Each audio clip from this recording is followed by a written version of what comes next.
Welcome on in, guys. Three Bold Takes. I'm Freddie, and I'm joined by Chase and Quinn here. After another exciting weekend of college football, it's time for our Week 8 overreactions. I cannot believe it's already heading into Week 9 of the college football season. Three videos coming at you, two overreactions, and then one fun video. So stay tuned, fellas. Please like, comment, subscribe, and share to your friends. Go for it. All right. I am not, and I repeat, not taking Caleb Williams first overall in the NFL draft.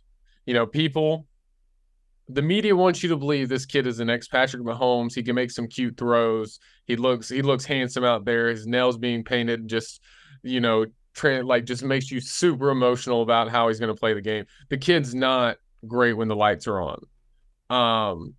And he had some good moments more at Oklahoma, but over the past couple of years watching him at USC, and maybe this is Lincoln Riley putting him in bad positions, but overall his quarterback play. I got a little graphic that I stole from the game the other night. He's played 23 non-top 25 teams, and he's played 5 top 25 teams, including Utah the other night, who they lost the game to, as we mentioned in a previous video.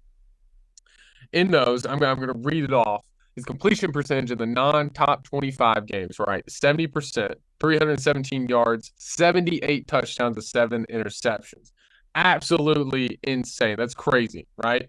His 5 games, 5. Now, a smaller sample size, but it's 5 good opponents. This isn't top 5. This isn't top 10. This is top 25, right? 51% completion percentage, a significant drop. Then you have 172 yards, and then also it is 6 touchdowns to 6 interceptions. Watching the Utah game, and then watching, oh my gosh, who did they lose to just a few weeks ago? Notre Dame. Notre Dame. Watching the Notre Dame game where he threw 3 interceptions in the first half, I believe it was. Caleb Williams, when it seems that he has to perform against great defenses, he is not able to actually perform. And Utah, I thought USC was going to easily wax them, right? Because USC has a good offense, but also Utah has no offense, right? I thought it was going to be a 21-3, 21-7 type of game. Utah was going to play good defense, but USC is eventually going to come out on top. Utah somehow found an offense, but also limited Caleb Williams to not being this Patrick Mahomes type guy. And I think the media is just saying, hey, this guy's Patrick Mahomes. You got to take him number 1 overall. I'm scared if I'm an NFL GM. This kid hasn't proved anything against great teams to say, hey, this kid is going to be an elite talent in the NFL. More so, it's going to be a Sam Darnold. It's going to be a Josh Rosen. It's going to be one of those type of guys that, hey, he's been successful, but he's had some really nice highlights that I like, and we're going to try and build around him.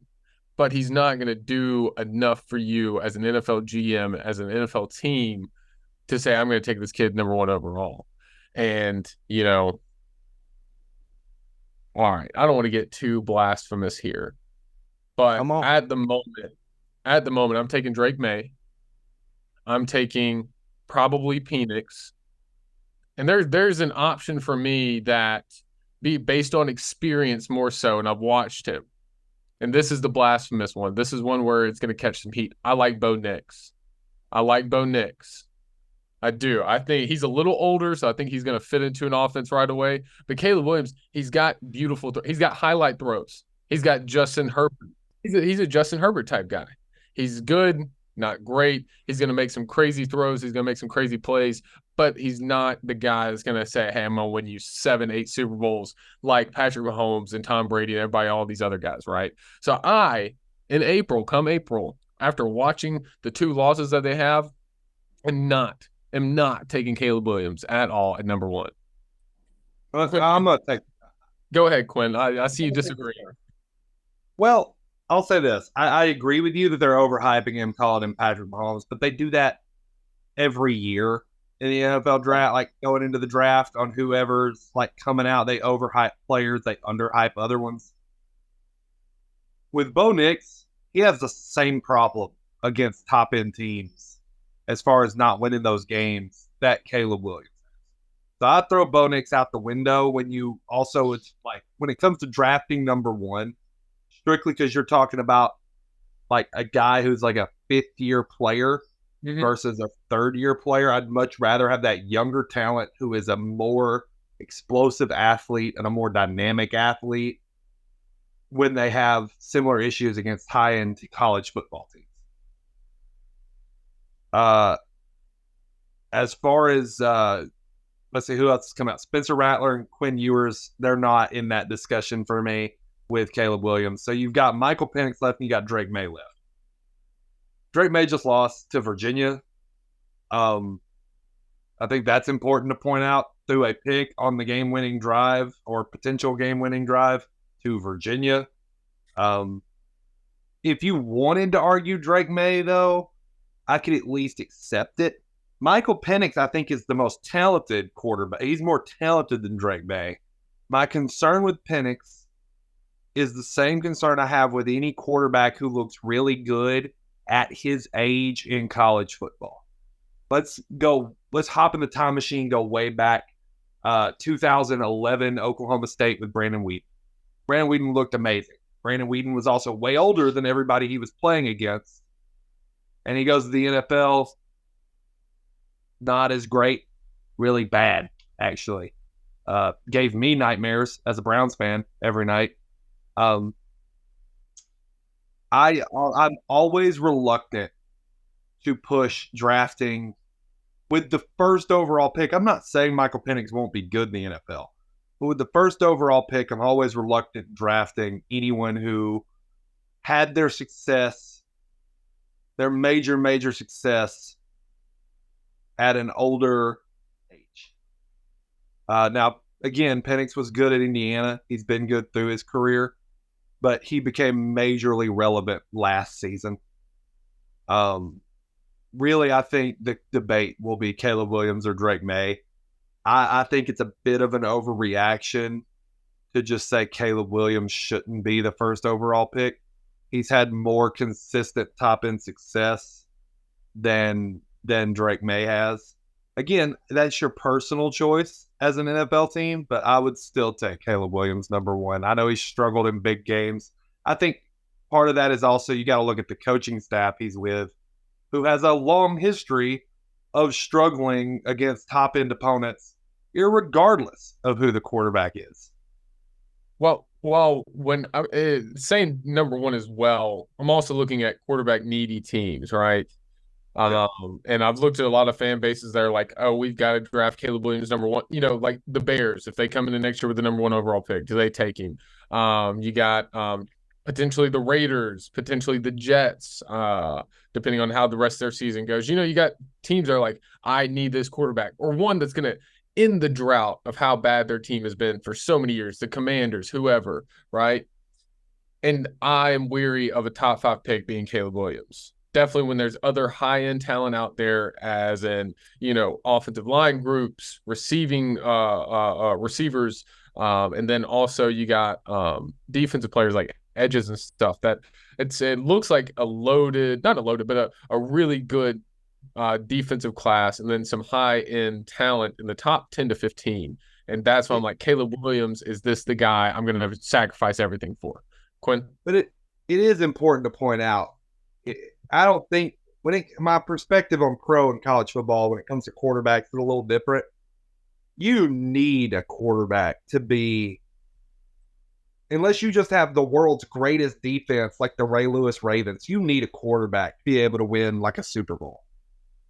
I don't think you necessarily need a generational quarterback to win a national title in college football, because you can just dominate people with the rest of your skill groups. Yeah, so, but also you got to put a precedent on quarterback play.